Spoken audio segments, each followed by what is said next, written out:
en eso porque hay mucho más para charlar. Diego, ¿cómo estás? Bienvenido. ¿Cómo le va? Un gusto. Gracias por estar acá. Compañero. A ver, Diego, fuiste parte del plenario de comisiones que termina de definir, para decirlo muy coloquialmente, termina de definir qué es lo que se va a discutir en la sesión del jueves. Así es. ¿Qué impronta te dejó? ¿Qué se discutió? ¿Qué es lo que se... Paseanos en limpio, ¿cómo queda la cosa? Bueno, es muy fresquito porque está terminando en este momento el plenario de las comisiones. Ustedes saben que esta cuestión de la ley base más el paquete fiscal ya está en la segunda parte, en el intercambio entre las dos cámaras. Sí.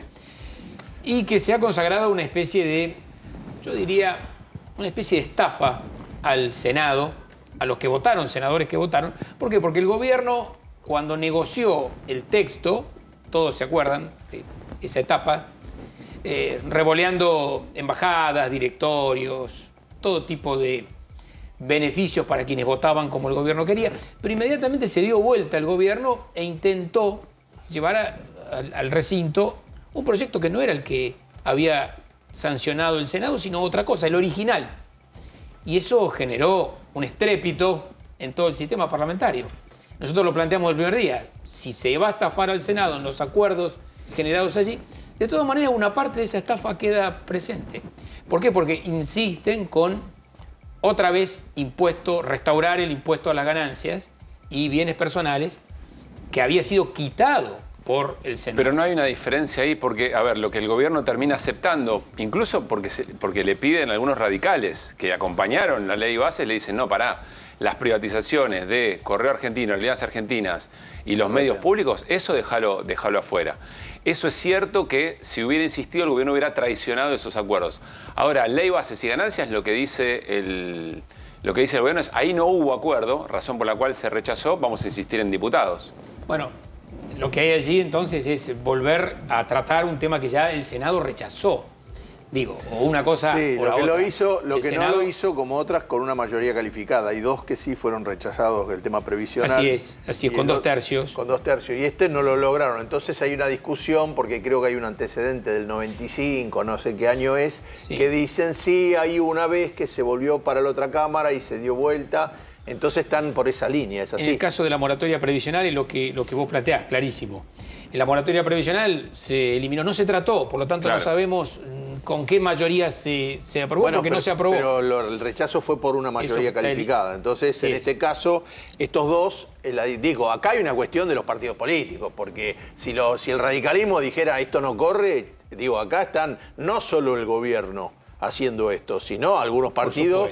Y Pichetto mismo está aceptándolo, porque si no, no le va a dar los números. No eso, y es una profunda contradicción, porque imagínense que el mismo presidente y la vicepresidenta actual, y utiliza un término que utiliza el presidente, cuando él era una suerte de degenerado fiscal, digo, en los términos del presidente, él fue uno de los que votó la eliminación de la cuarta categoría, y ahí entonces operó de esa manera, eliminando la cuarta categoría que ahora quieren restaurar. Es decir, quien promete que no va a aumentar impuestos, ahora está pidiendo justamente que 1.100.000 trabajadores argentinos vuelvan a pagar el impuesto a las ganancias. Y eso, que por ahí pasa desapercibido en el debate público de estos días, es muy grave, porque en el contexto en que está hoy la Argentina, perdiendo capacidad adquisitiva, claro, quita plata de la calle.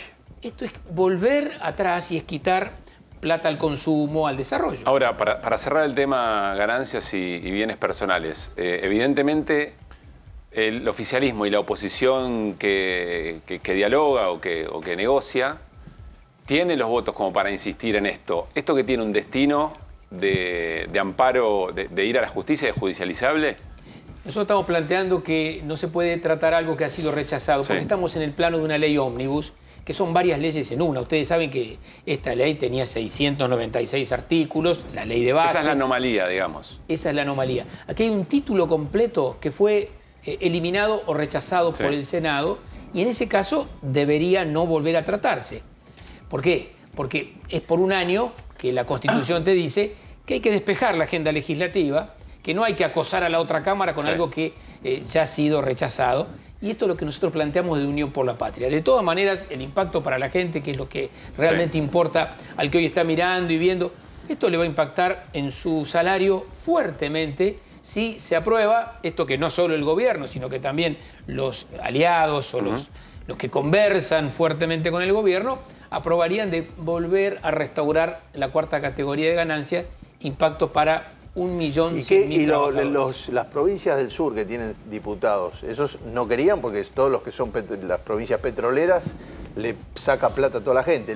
Mi pregunta es, ¿cómo están funcionando ahí los diputados que están con Torres? ¿Cómo esa gente que se ve alguna Los patagónicos, digamos. Sí, los gobernadores patagónicos están claros en no recuperar, en no levantar meter la otra mano vez ahí no. impuestos a las ganancias ni bienes personales, porque como bien se plantea, en la Patagonia genera un... Pagan todo. Claro, además vivir es empleados carísimo, es muy públicos, caro vivir en la Patagonia, hermano. En cambio, los gobernadores de la región centro, algunos están allí dudando y otros aceptan. ¿El número está ya? ¿Está el número? Están cerca de conseguir ese número, creo que están muy cerca. Diego, quería preguntarte, bueno, hubo mucho debate y cambios en lo que tenía que ver con las privatizaciones, pero la verdad que esa discusión se disparó sobre todo en relación a la discusión de las empresas públicas, si eran eficientes o no eran eficientes. ¿No hubo un error en la gestión de las empresas públicas del Estado, en la gestión anterior, respecto de no haber corregido algunas deficiencias en esas empresas? Yo te hablo por las más cercanas, las que me tocó a mí como ministro de Transporte. En el caso de Aerolíneas Argentinas, fíjense que fue un caballito de batalla del gobierno de Macri en su momento, de la privatización, y luego durante toda la campaña. Y luego la pusieron en el anexo, en esto de privatizar, y creo que hoy los mismos diputados dialoguistas la quieren quitar, porque se dan cuenta que es un error. Muchos senadores y diputados observan. El Senado directamente quitó a Aerolíneas Argentinas como sujeto de privatización. ¿Por qué? Porque se entiende que es una empresa que se ha normalizado en muchos sentidos, que conecta destinos que no son conectados por ninguna otra línea aérea, que tiene un superávit en el último año de 26 millones de dólares. Pero, perdón, la oposición dice que no. Es más, dicen, tiene un déficit y ese déficit lo financian los jubilados y jubiladas que le pagan los pasajes a los que pueden volar en aerolíneas. Eso cala mucho. Insisto con la pregunta de Hernán. ¿Se debería haber trabajado mejor en la eficiencia de esas empresas o hay una cuenta que estamos haciendo mal? Yo creo que hay una cuenta que la oposición hace que no es cierto. No es cierto que Aerolíneas Argentinas, en este caso, sea deficitaria estructuralmente. Claro que a Aerolíneas Argentinas, como empresa de bandera, se le reclama conectar destinos que no son comerciales. Que no son redituables. Que no son, claro. Hay destinos en Argentina. Perdóname, ¿no? Pero acá es como la discusión, están saliendo los números de los fines de semana estos que fueron de turismo, no fue nadie a ningún lado. Entonces, entonces el previaje era mal negocio. No sé si era mal negocio, porque había un nivel de actividad y de cantidad de gente que se movía, que al final la actividad económica hace que no se caiga el 5% del PBI. Eso se cae en gran medida porque está todo parado. A ver, Diego, ¿cómo se esa cuenta? Por lo que dice Hernán concretamente, ¿no? En el caso de cómo los números de los servicios públicos, los números del transporte, de las empresas que yo vi de cerca. En el caso de Ferrocarriles Argentinos, que también a Ferrocarriles sí, a todo el sistema ferroviario lo quieren poner sujeto a privatización.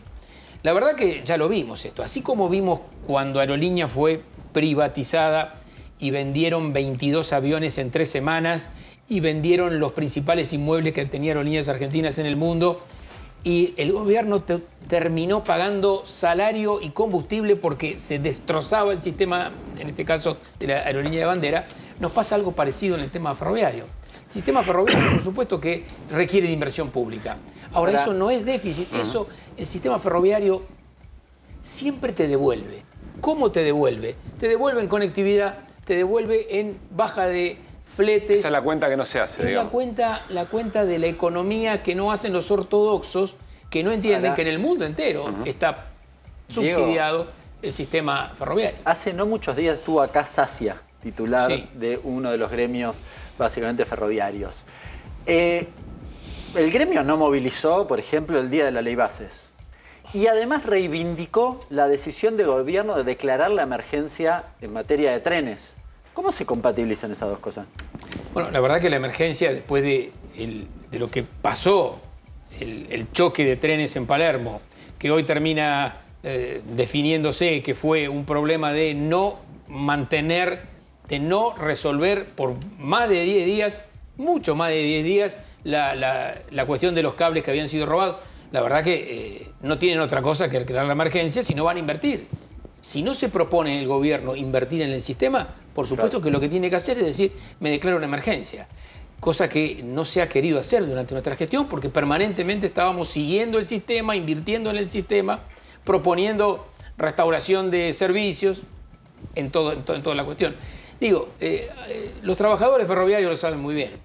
El sistema ferroviario da trabajo, y esto es una virtud del sistema ferroviario. Cuando dicen, no, son muchos los empleados, que en realidad eso es lo que plantea el gobierno, ¿no? No, es una empresa que tiene muchos empleados, que es otra vez la cuenta ortodoxa, claro, la cuenta de Milei. Como si no fuera un país de miles de kilómetros. Da trabajo.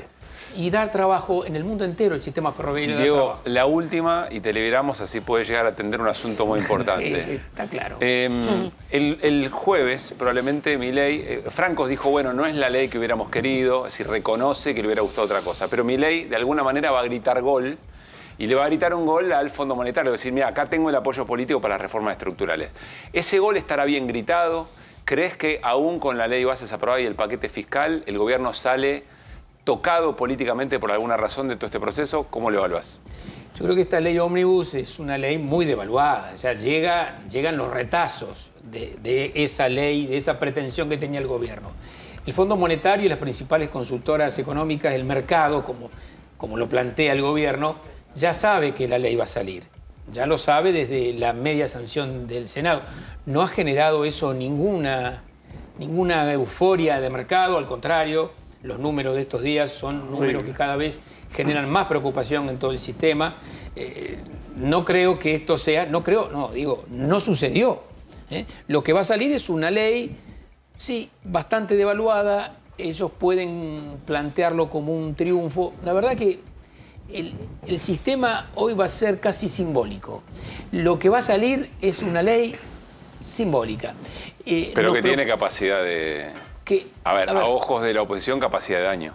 Sí, el principal daño lo está generando el DNU, que rige fuertemente y que es una herramienta, un instrumento operativo del gobierno que dice que no tiene herramienta y tiene la principal herramienta que creo que hace mucho tiempo que un gobierno democrático no tiene, que es semejante DNU lacerante para un montón de relaciones. Diego, gracias. Quiero decirles que debe ser récord que en una señal de Buenos Aires, 2 hinchas de Central en el mismo programa. Si hubiera estado Pablo Ibáñez eran 3, lo cual demuestra un montón de cosas.